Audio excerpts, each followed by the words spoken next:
Thanks for tuning in to the Parlay Fantasy Football Podcast. This is our Week 13 Fantasy Football 3 players you should drop or bench now show. Anyways, without further ado, let's get right into it. Do you like fantasy football and sports betting? Come join us here at the Parlay Fantasy Football Podcast, where hosts Matt, Shane, and Jason talk about fantasy players, lineups, and sports betting to help you compete and win championships. And of course, some extra cash. Let's jump right into the show.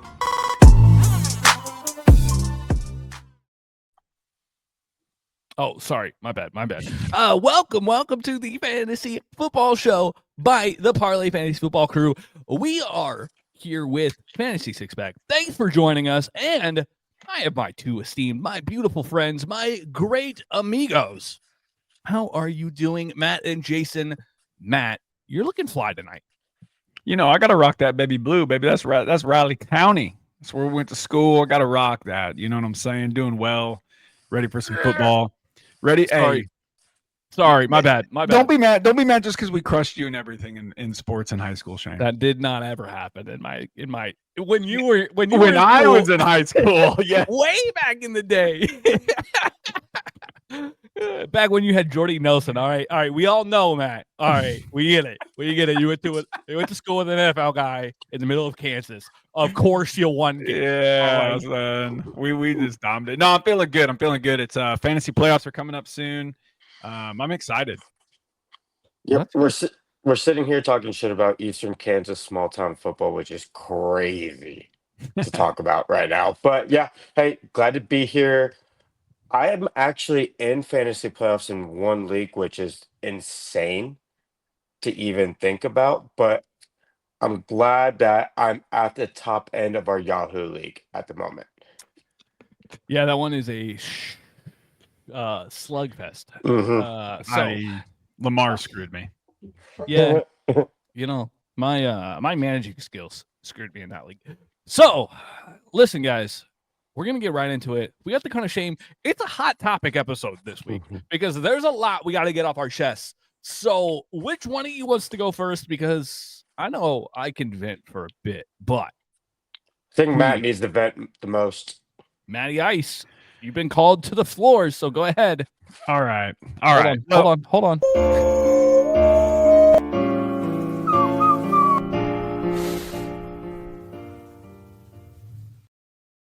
What's your whimper and what's your whine? I forgot about What of shame. Yeah, I forgot that drop. I forgot all about that drop. It's tucked in there, man. It is tucked in there. Listen, you know, there's a couple different ways I could go here. And if I could throw out an honorable mention, if these two guys will let me throw out an honorable mention, I would love to do so after they give out theirs. And we could just vent about that person because I know all three of us are on the same page. But my first one, guys, it's Rome Odunze. It is Rome Odunze. I've got Rome in a couple dynasty leagues, which is great for dynasty purposes. But, man, having to rely on him the last couple of weeks have been absolutely atrocious. You know, I told these guys before the podcast started, if you start from week 6, right after their bye week, 5 points, you're already disappointed in that after he cruised the first 4 weeks, like dominating. And then week 8, back on track, 18 points, you're happy again. Then week 9 gave you a big old goose egg. Then to 20 points. And then 6, and then last week, 8 points. He had 9 targets and only 3 receptions. And when you're getting this late in the fantasy, with playoffs coming up, you're fighting for seedings and all that, you've got to be able to rely on your stud wide receivers. And it just hasn't happened for him since coming off that bye. It has not been consistent for Rome Odunze. So it's not a cut. I'm not dropping Rome Odunze. You're not going to drop him, but it is very hard in 2 wide receiver leagues to rely on him to be your wide receiver 1 or 2. You're almost flex. Yeah. You're gonna flex. You're like, there's probably higher upside elsewhere. Yeah. So it's been rough. It's been rough for Rome. Yeah. Hey, let me just tag along there. You were talking about wide receiver ones that aren't playing like wide receiver ones, and that just makes me feel some type of way because my guy is also one of them. And let me just tell you this, Jettas, Justin Jefferson Oh God, brother. We are in week 13. You are wide receiver 62. You have put up 48.3 receiving yards per game with your future quarterback. And now we are backtracking to the third string, not even a second string, not even Carson Wentz. When you actually did well with Carson Wentz. No, we're going with Max Brosmer this week. Brosmer. How fun. How exciting of a player you have to be. Because guess what? They're also playing Seattle, who is one of the best defenses against wide receivers with a 6.3 yards per target. Come on. Jettas is on my bench this week, and it's a playoff deciding week. It decides if I'm getting in, if I'm not. And I'm looking at it, and I'm like, no. Jettas is sitting the bench. I would rather roll out Khalil Shakir, and maybe he hops his way into the end zone with the Bills. Like, it behooves me to say that you drafted this man so high with such great aspirations, and Minnesota has just made the entire facade fall down from what you thought. A quarterback-proof player truly is. And that's, in fact, not quarterback-proof. You're apparently not quarterback-proof. Sorry. It's rough. Rough in the streets. I got a question for you. What do his targets look like over the past couple games? Let's see. Do you have that? I do, right here. He had 6 last game. He had 9, and he had 12. So with JJ, 12, 9, and 6. And how many receptions did he have off that 12? 12 was 4 catches. It's crazy to me, and we talk about this all the time, to where your best player, you do not give him the ball. How do you do that as a football team or as a play caller to not give them the ball?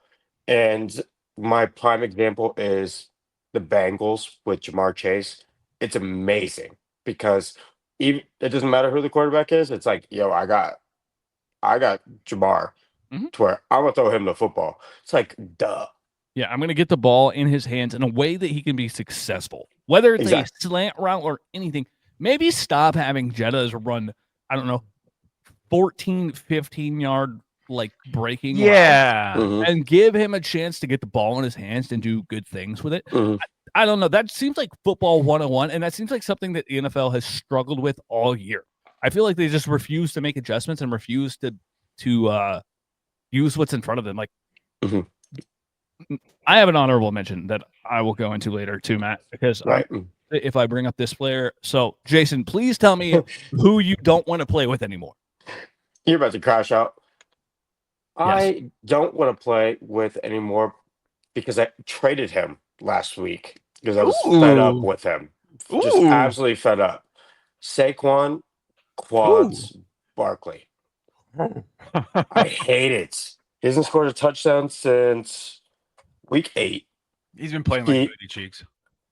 The past 3 games, he's put up 11, 9, and 8. He fumbled last game as well. Doesn't get in the end zone. He doesn't get the ball in his hands. And I don't know what's going on with that offense in Philly, but it looks atrocious. They have an offense there? Finally, they got A.J. Brown the ball this past week versus the worst pass defense in the league. Listen, the only thing I'm going to say about Saquon is 100% everything you're saying is accurate. Like his rushing has not been anywhere close to where anybody thought it would be. The only thing that's saving Saquon is receptions. 100%. I mean, that is absolutely. If he didn't have a third of those receptions, you're. At the same time, you sit there. It's like he had a game. I think 2 weeks ago, he got 8 receptions and had a lot of yards. Doesn't get in the end zone. Only puts up 11 points.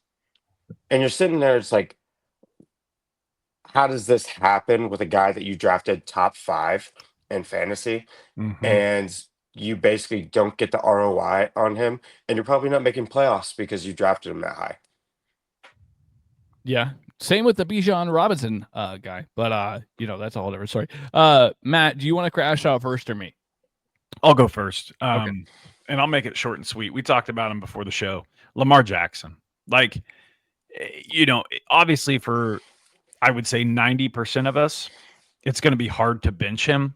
But especially now that he's going up against the Bengals this week, and then he has the Steelers matchup, which is a little bit iffy. But then he plays the Bengals again a week after, so it's really kind of hard to bench Lamar Jackson. But obviously, if you've watched him, he just doesn't look the same as he did coming off the injury. It almost looks like he's a little bit more timid to run. Shane called it at the beginning of the NFL season. Zay Flowers, sure, he's a good receiver, but he doesn't score touchdowns. And Shane's bet is still holding up from his future play of Zay Flowers under 4 receiving touchdowns, and he's probably going to get it. He has one, by the way. If you were wondering what the number is, he has one. He got one week 1, and he has not caught one since. Yeah. So Lamar's weapons just aren't. They're good pass catchers, but he needs to use his legs to be successful in fantasy football. So it's a little bit scary going into the fantasy playoffs, especially if you are someone that has Lamar as your main quarterback. And I do in a dynasty league that I'm in with these other 2 guys here, where I've been kind of counting on him, but he has not performed. So Lamar Jackson, I need to see something better from him, because I'm almost on the verge of starting a guy like Jackson Dart or Jacoby Brissett over Lamar Jackson. Oh, yeah, Jacoby Brissett, fire him up. Let me just say, Matt, I was looking for a helmet because I'm truly about to crash out. Rico Dowdle. And this isn't actually me hating Rico. This is me hating Dave Canales. Let me be completely honest with you. A running back who averages 6.3 yards a carry and touches the ball 6 times while your offense is sputtering behind a quarterback who can't see over his own goddamn offensive line. What is wrong with you? Canales, pull your head out of your ass and be a cute quarterback whisperer.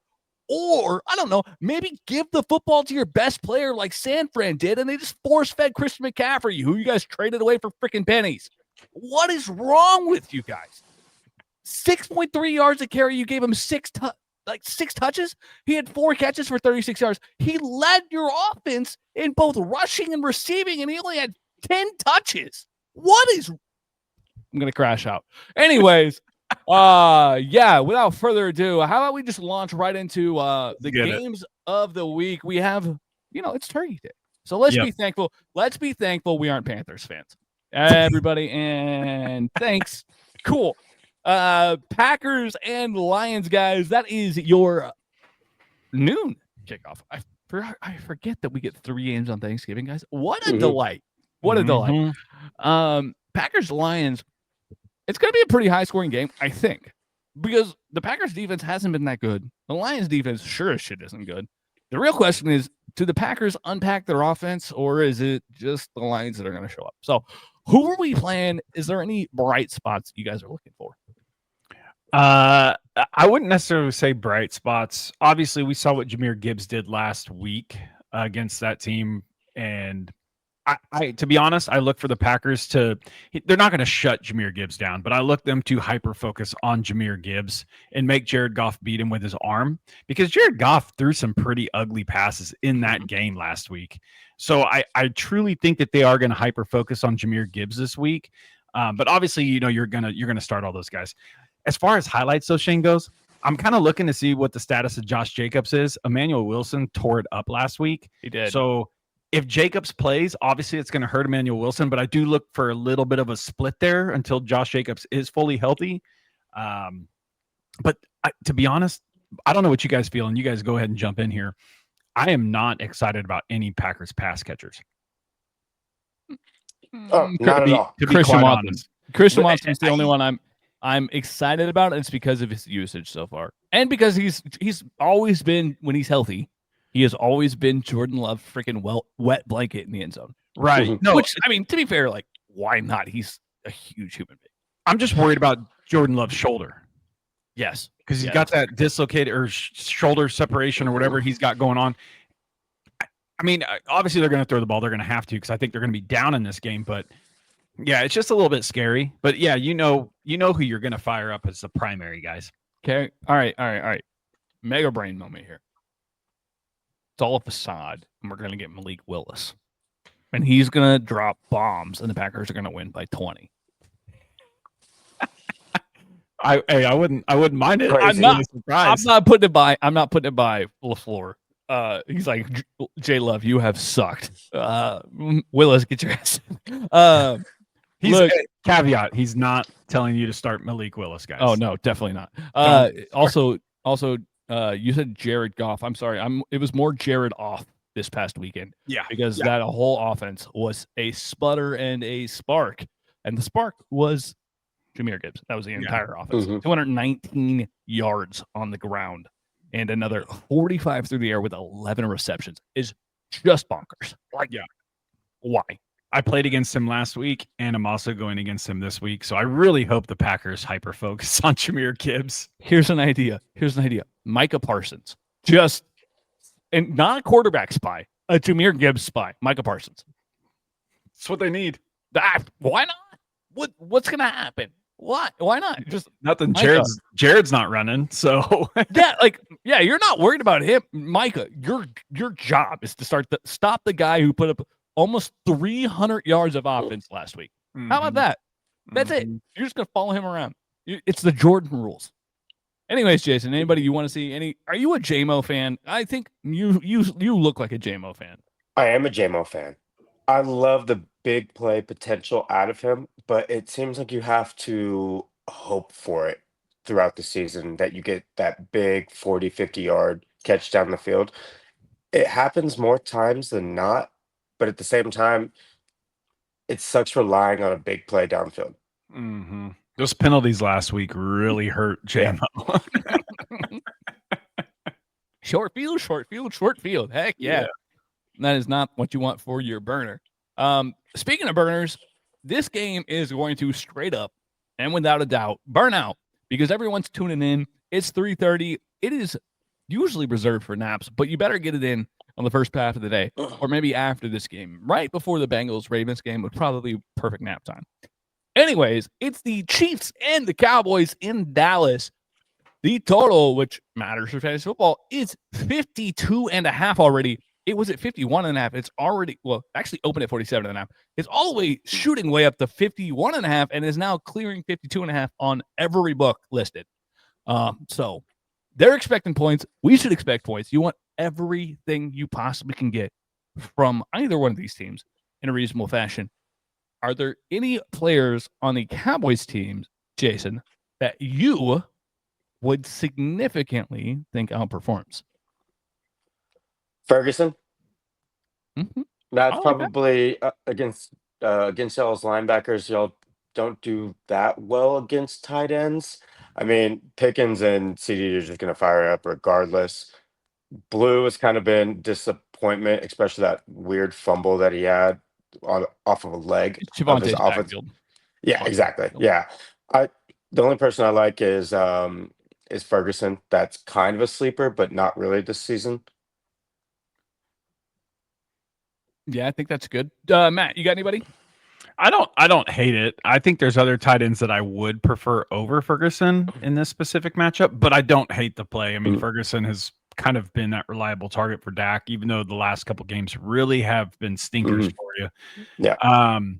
On the Chiefs side, though, Shane, do we know the status of Rashee Rice? I know he kind of went out with a hamstring injury, but he was full practice today on their only practice. But also take it with a grain of salt. It wasn't really a practice. It was like a Friday walkthrough practice type thing. So I'm assuming he's a go. All of the Chiefs core pieces, aside from Noah Gray and why am I blinking? Trey Smith were the only players that did not practice. Noah Gray's not going to play. Like, there's no doubt in my mind that dude's not clearing concussion protocol. No, he got knocked out. Yeah. He still caught that football, which they did not credit him with. No, they did. He got the catch. Oh, they did? Yeah, they called it a catch. It never hit the ground, which is crazy. Like, But as far as like a player that it's not a sleeper player, I look for the potential of Xavier Worthy to have a big pop-off game this game. I'm expecting a lot of points. I'm expecting a lot of speed. I'm expecting a lot of fireworks. And I know the Chiefs have fireworks in Rashee Rice if he does indeed play. But Xavier Worthy is just that gadget player that can just, in the snap of a finger, be gone, and Patrick Mahomes just throws it up to him. I just hope that Patrick Mahomes throws it early enough to lead his receivers so they don't have to stop. Yeah, if So- you could stop climbing the pocket so unnecessarily, it'd be great as a Chiefs fan. And you get Isaiah Pacheco back this week, I think, right? Yeah, I don't think that really matters. I'm going to be completely honest with you. I don't want to run on this Cowboys defense. I will throw on them all day. If Yeah. I'm the Chiefs, that's my I plan agree. going into this, and I agree. think that's one reason that this just keeps climbing. I would be interested in Tyquan Thornton. That's my sleeper pick. Okay, there you I go. like that. Mhm. I think that they're going to have to open it up, and I think that Tyquan, especially with Rice and Noah Gray out, I think they're going to have to do more wide receiver packages and less tight end packages. And you also want to do that against the Cowboys and their new look with I'm blanking on the guy they just traded for. Kenny Clark.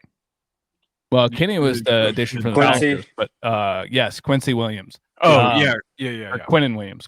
Yeah. Mhm. Yeah, I don't really want to test the 2 D tackles in there that are all pros. To be honest with you. So get it outside, bang it hard, and hope to put up points because this game's going to be a shootout.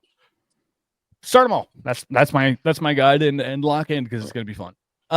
Speaking of fun, we have Bengals and the Ravens, another absolute banger of a game to cap off your Thanksgiving holiday. Let me just tell you this. If we get Joe Burr, this game is going Joe Burr. And I'm starting everybody again, just like the Chiefs and Cowboys game. Yeah, this game here, there's no surprises. I think you fire up everybody. Obviously, we know T. Higgins is not playing in this matchup because he got knocked the F out too. And he was ruled out like the next day. So but Jamar Chase is back. You're firing up all the norms. I mean, I think Yoshi is my play. Yeah, Yoshi's Mhm. he's always kind of been a consistent guy when one of those other guys is out. So yeah. I think you could roll Yoshavash out as a play for sure. Yeah, Jason, you got anybody sneaky? Even on the Ravens, I have a running back that I would add before this game takes place. Who are you gonna add? Keaton Mitchell. Justice Hill is back, but I think Keaton has proven himself. And Agreed. I liked Keaton prior to the season. He was recovering from injury, which is why we didn't see him until after week 8. But he's a stud. He's athletic. He's fast. He has a burst that Derrick Henry no longer has. Correct. And he is not afraid of contact. I really like Keaton Mitchell. In Dynasty, if you could trade for him really cheap, this is a spot to do so, or pick him up for free. That's just my 2 cents. Anything you got? No, I agree. He's a burner. That dude is fast. It's Mark Andrews in the red zone and Derrick Henry with the Ravens right now. I don't really trust Lamar with what I've seen of him so far with his arm. So yeah, it's just the usual guys. I wouldn't do anything spicy this week with them. Yeah, Lamar was a full practice today. I did see that on the injury report. So hopefully that means he wasn't a full practice as the scout team quarterback like he was last week. But that is whatever. We can't get them to make all the right choices. Hey, speaking of Friday, we have the Black Friday game, guys. Isn't that cool? Also, can I just say, stupidest time frame to put this game. 2 p.m. on a Friday. What is wrong with y'all? So dumb. Okay. I have to work Friday, so man, come on. Anyways, Bears, Eagles. I don't have a whole lot to say. No.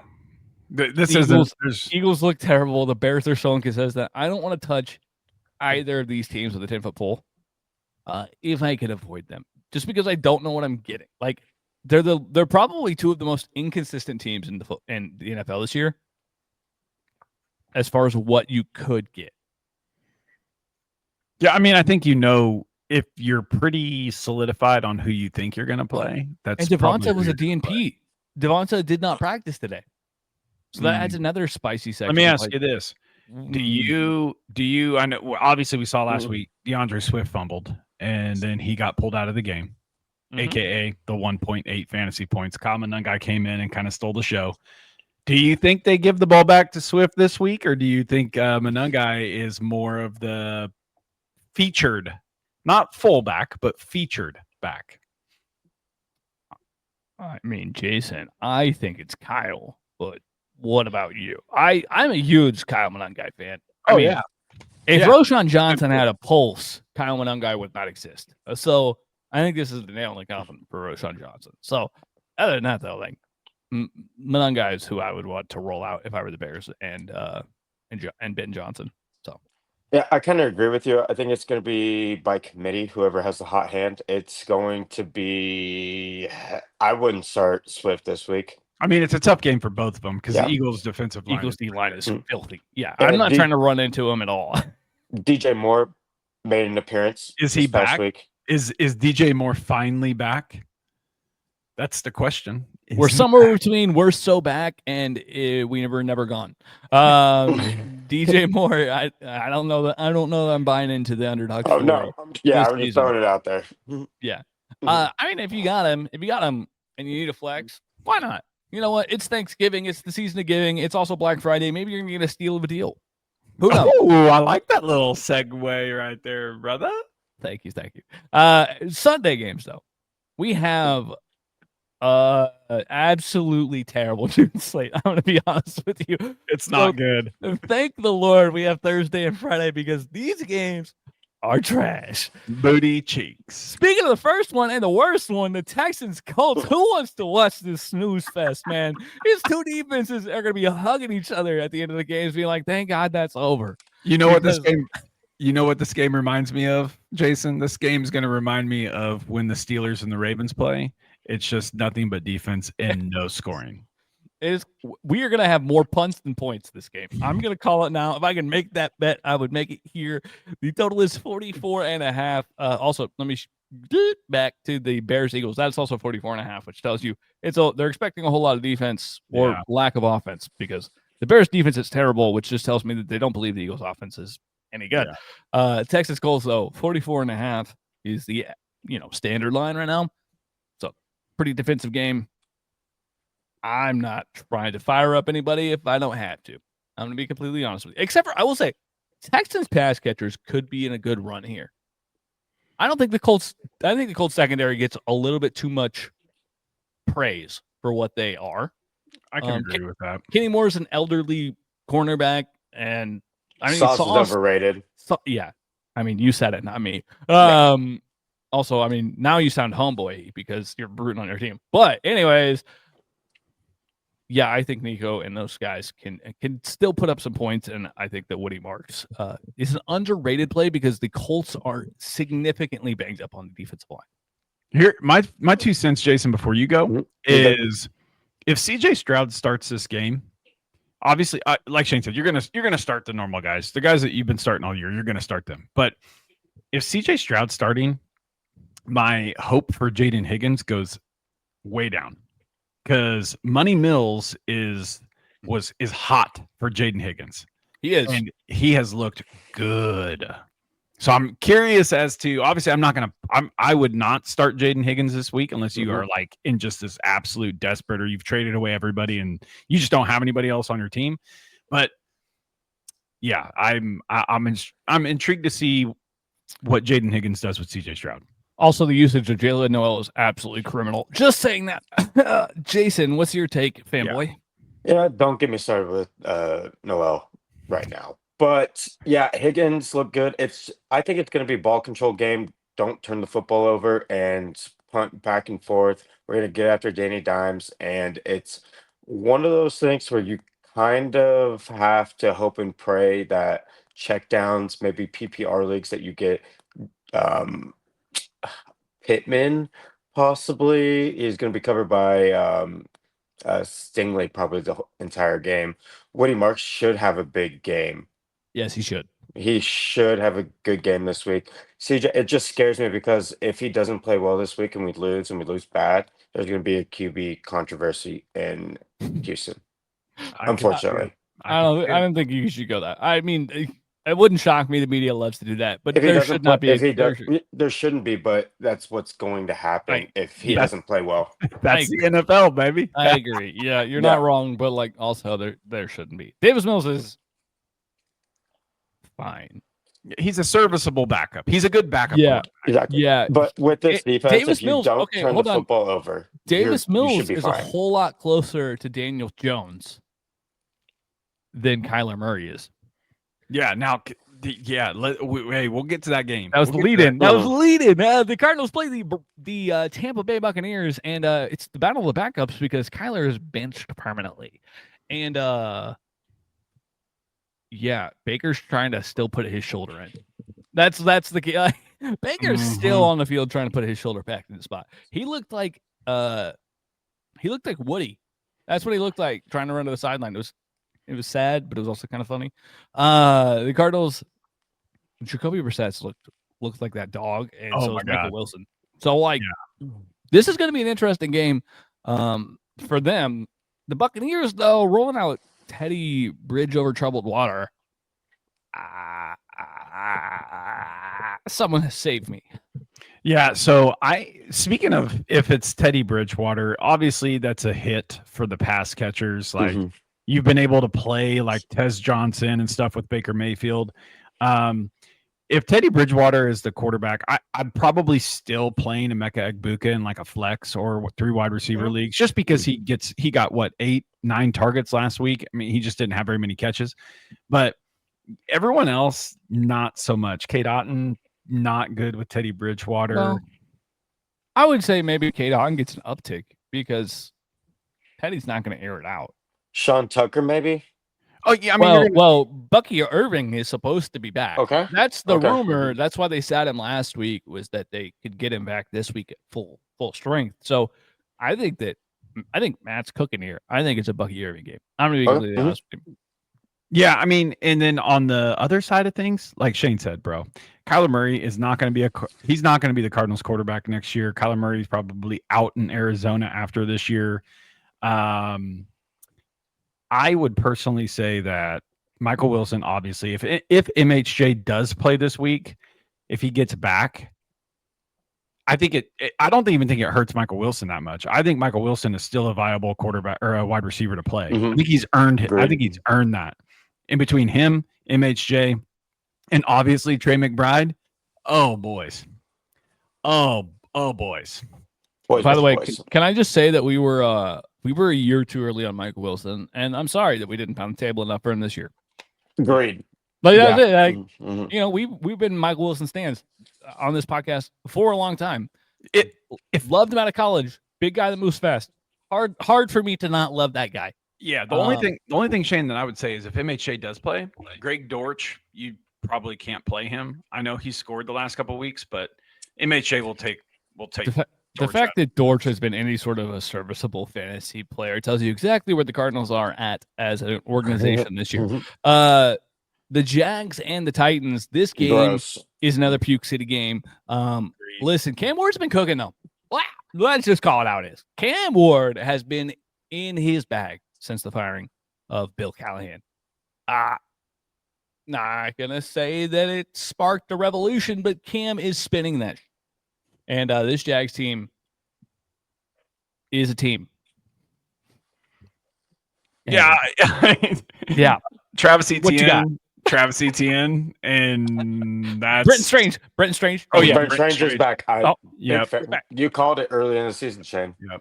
I mean, he's been sitting on my IR spot for a hot minute. I can't wait to keep him in our keeper league in the 13th round next year, and then laugh when he puts up a top 5 finish as a tight that's end, a good because call. that's exactly what's going to happen next year. Play.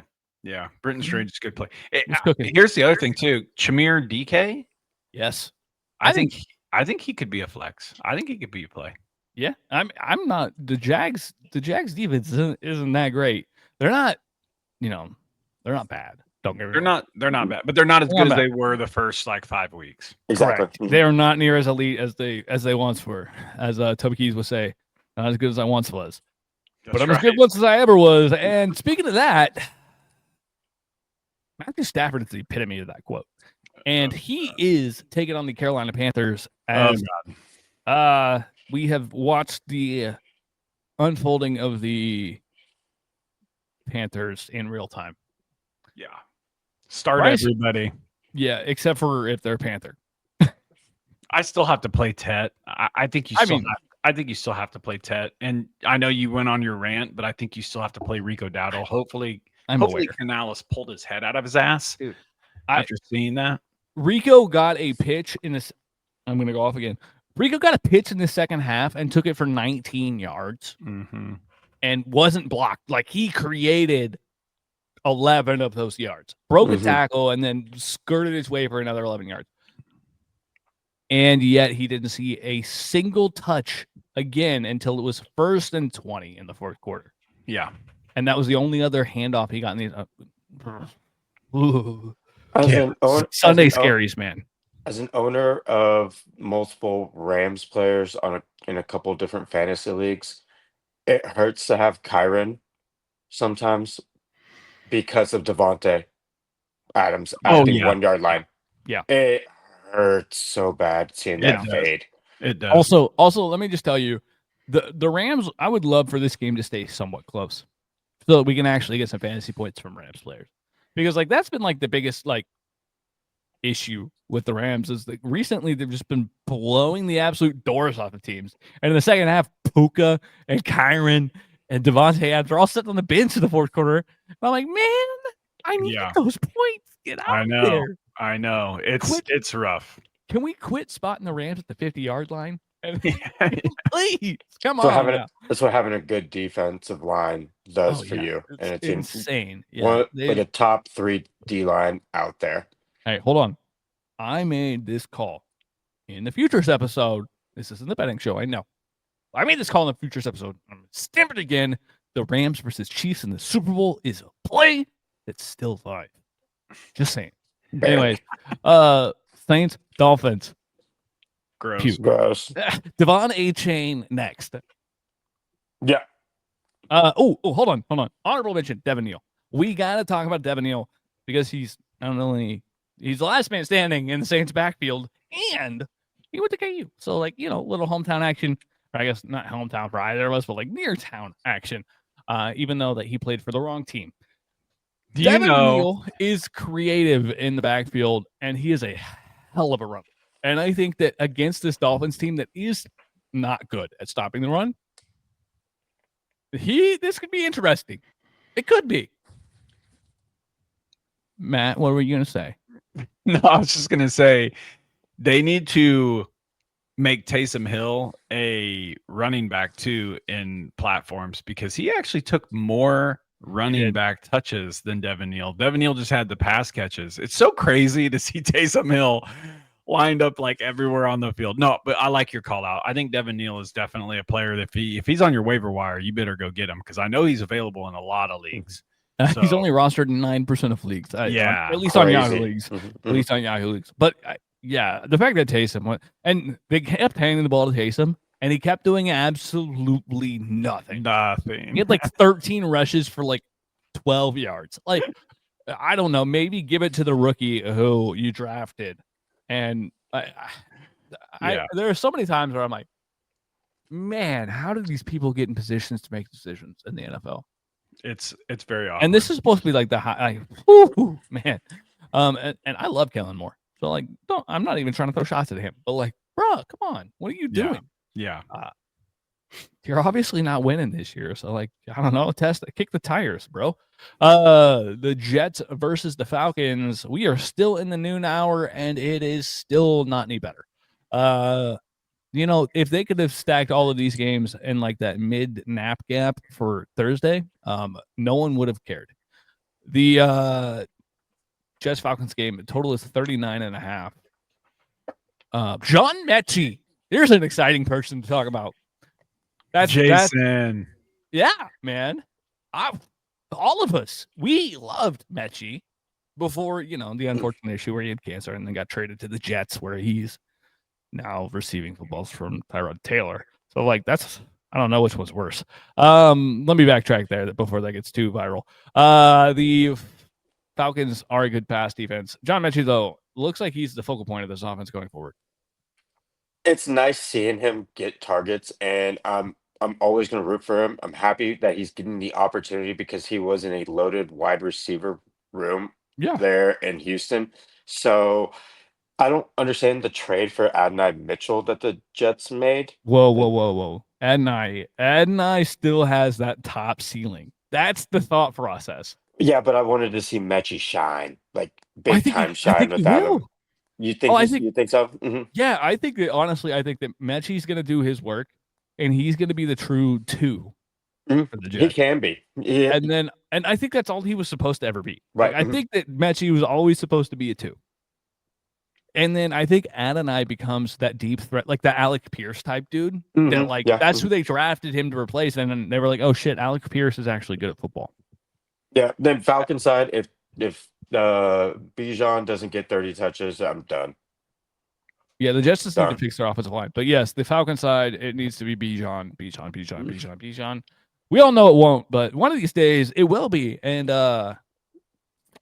it probably won't be for the Falcons. Anyways, next game, 49ers Browns, another low-scoring affair. This snooze fest features 2 running backs, Christian McCaffrey and Quinshon Judkins, who are going to be the entire offense. And then you're going to have George Kittle exist. And like baby Harold Fannin, I don't know. I think it's Sanders did some weird things that like I was like, what is going on here? But like it wasn't bad. No, I really think it's just the 2 running backs and the 2 tight ends. Like David Njoku is irrelevant with Shadur Sanders. Which is disappointing because we were all high on Njoku. He's an athletic freak. Particularly one person was high on Njoku. Let me just say I was just trying to throw y'all into it. I mean, I'll wear it with you. I did trade for him in hopes that I could plug and play him at tight end this year, but unfortunately, Fannin is the real deal. Or fortunately, I don't know. Both, maybe it's both. Let's get out of this noon slate because just kidding, it doesn't get any better. We have Vikings Seahawks, baby. Woohoo! Max Bosmer is the starting quarterback for the Vikings this week, and Seattle is going to hand the ball off to 3 running backs. You don't know which one's going to ever score the touchdown, and they don't use the best one ever. Well, I guess appropriately ever. Yeah, JSN. Anybody I missed? No. Cool. I'm excited. I've sped through that one because I wanted to get to one game that is actually good on the slate. And then there's this Bills-Steelers game, which is for some reason just tucked in here in this 3:25 slate. It's not even the last kickoff, so it's not even like the spotlight game. This Bills-Steelers game is going to be interesting. Matt, I'm going to save your takes for a second. Okay, so you just marinate. Think about the Steelers. Don't stand up when you're thinking about the Steelers. What's the Jason, over-under? What's the over-under in that game? The over-under is 47.5. Yeah, I figured it was 40s. I'm interested to see how Josh Allen comes back after getting manhandled, and it sucks for him to go up against one of the best edge rushers of all time in TJ Watt. Keon Coleman, dumb. Khalil Shakur is probably going to be the only one you want to play. Well, they have Brandon Cooks now, Jason. How exciting is that?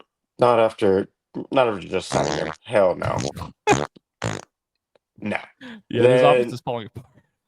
Yeah, you're starting 3 guys on the Bills. Steelers. Okay, Kincaid's supposed to be back this week. Hold on. Kincaid's supposed to be back this week. So Kincaid, James Cook, Josh Allen. He is? Khalil Shakur. I believe so. He was over on IR, and I believe he's back this week. Then you're firing him up. At least that's where it was trending. So I'll double check. And you were going to say about the Steelers? A-Rod, is he playing? Mm-hmm.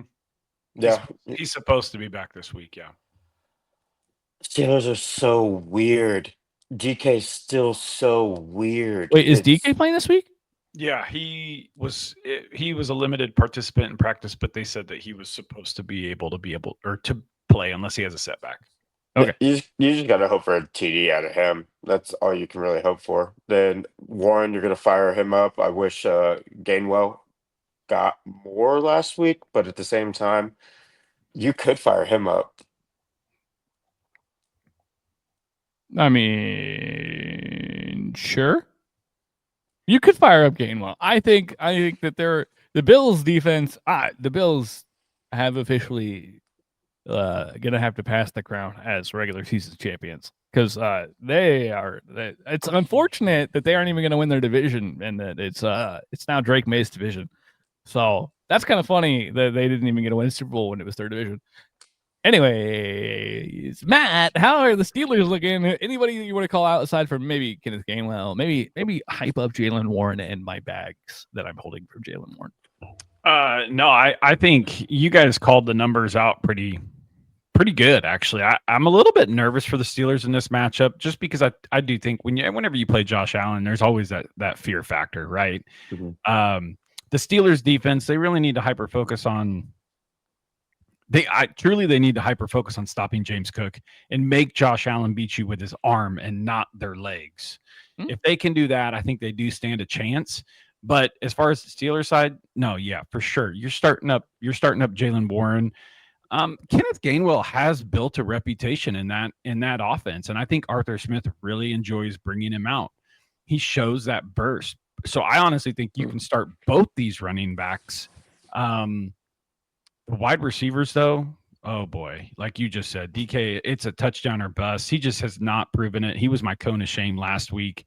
But I think there's some more pass catchers you can start up. I think you can start up Pat Freiermuth. It looks like Aaron Rodgers has built a little bit of a relationship with the tight ends. Again, it's kind of a crapshoot. You don't know which one it's going to be. But Darnell Washington has stepped it up too. That dude's a mammoth, boy. He's he's the fridge. He's the new fridge. God. Like that's it. It's a huge human being. The scary part about starting up a Steelers tight end is you just don't know which one it's going to be. And he's the one that falls in the end zone. Right. And so that's the scary factor. So it's probably better to not start him unless you absolutely have to start someone. But if I had to choose one, I would probably take the most athletic one in Pat Freiermuth. Agreed. I would like to challenge you that Darnell Washington is in fact more athletic than Pat Freiermuth. Well, let me just say that dude's got to weigh 3 bills. He does. He weighs 310 pounds or something like that. More. 320? Is it 320? Yeah, I don't remember what it was, but someone said it. Yeah, well, someone said because his player card only lists him at like 290. Yeah, and I'm like, nah, like, dude's. Oh, I can't remember who it was, but it was one of the guys that they just played. Was like, there's no fucking way.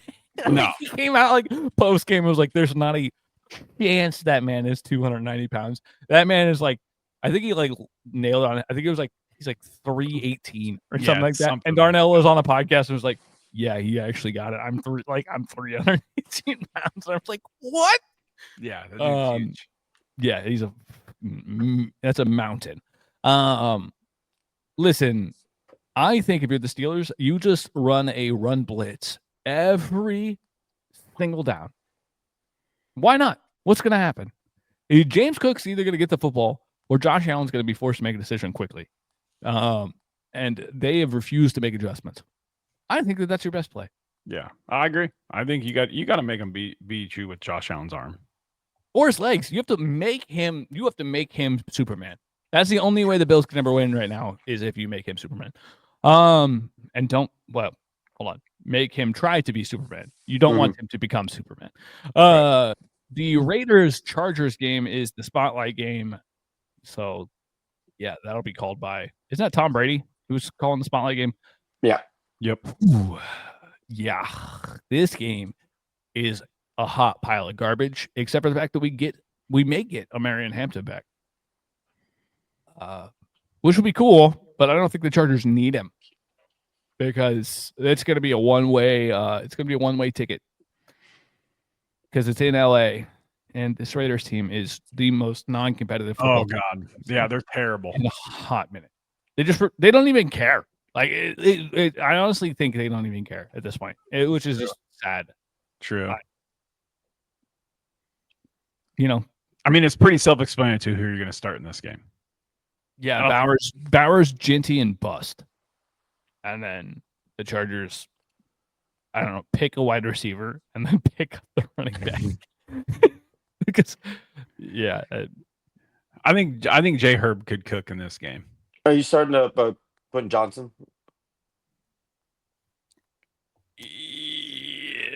Not with confidence. Pick one. That's just pick That's one. the biggest question. I think here's my 2 cents. I would start Ladd and Quentin over Keenan. I agree. Only because Keenan's a reliable receiver, but he only sees like 3 or 4 targets a game, and he's their go-to for first downs. Quentin Johnson offers the boomer bust, and Ladd McConkey is probably the most consistent in route running and shakeability. I hate that you're both right. This wide receiver room has been an absolute shit show. Let's just call it what it is. It's mostly because they don't have the ability to block long enough for Herbert to even breathe back there. Like if he were doing a yoga pose, it would be running man. That would be. Crosby could eat in this game. He could, yeah. It really truly became a shit show when Rondé Gadsden showed up to the scene for the wide receivers. Yeah, now you don't really know who's going to eat aside from it's going to be Gadsden and then it's going to be one of the 3 receivers. And now that Omarion Hampton's back, maybe not even one of them. So yeah, that's fun. We'll be excited to tune into that game, he says enthusiastically. The Sunday night football game is the Broncos at the Commanders. This game would have been really cool had the Commanders not allowed for their franchise quarterback to, have his arm ripped off. So how are we feeling about Marcus Mariota and this Commanders team going up against this Broncos defense? Are we excited? I'm not excited at all. Scary Terry's back this week. He is. I'm still not excited. No. I believe Pat Surtain's also back this week, so I'm really excited. Let me just say this game has underwritten all over it, and it also has I may not tune into this game. Jason, that's the reason the Chiefs Cowboys game is going to book so many, is because that's the only game people are going to watch for the whole week, and then just like not turn on their television until Monday Night Football. Oh, I'm not watching that. I agree. I probably will be in and out of that Broncos game. It's a corner. It's a corner television game. Even though it's prime time, it's like I'm watching Netflix. Yeah, it's a watch on my iPhone, and I'll watch. Hey, hey babe. I know it's Sunday Night Football, but I'm gonna spend the night with you instead. Listen. Don't tell my wife I said that because I'm totally gonna use that later. Is she around the corner? No, just kidding. Hey, Giants and Patriots is our Monday Night Football game. I'm excited to see Jay Dart back. Yeah, hopefully he is as interesting as we all remember him. Correct. Just kidding. We all know he will be.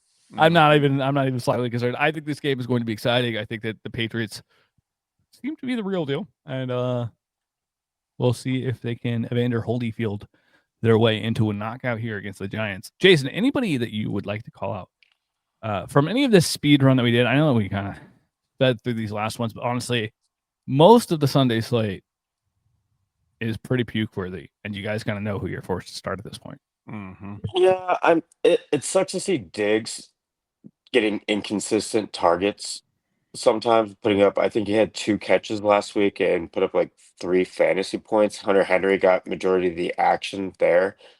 Drake May looks good. I'm actually upset that Dart is back because I love watching Jameis Winston. That was the longest quarterback reception touchdown ever, I'm pretty sure. I mean, that is amazing. His touchdown was one for the decades. I'm going to be honest. I may put that as a permanent highlight reel. I loved it. I loved it. And I love how Wan'Dale Robinson is shining in that offense now, being the main guy. It's awesome to see because whenever Neighbors does get bad next season, they do have a number 2. Yeah. Well, to be fair, I think Wan'Dale stepping up has been really big. I think he's always been a number 2. I don't think he's ever going to. But he's just shining now. He's got the attention. I was going to say the player that I'm most impressed with stepping up in the lack of Neighbors being there is one Theo Johnson. 100%.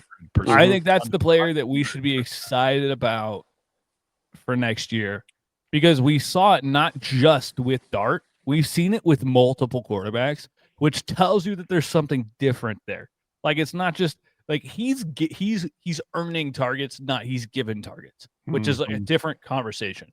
And so yeah, I'm excited for Theo Johnson next year. And the one thing I'll say on that, Shane, to spin off on that, Theo Johnson really built a good relationship with Jackson Dart. Yes. Before he went down. Now, I will say I agree with both you guys. It's really refreshing to see Wan'Dale Robinson actually play a role. I'm excited and a little bit nervous to see how he plays with Jackson Dart, because Jackson Dart was a Theo Johnson and a Darius Slayton truther.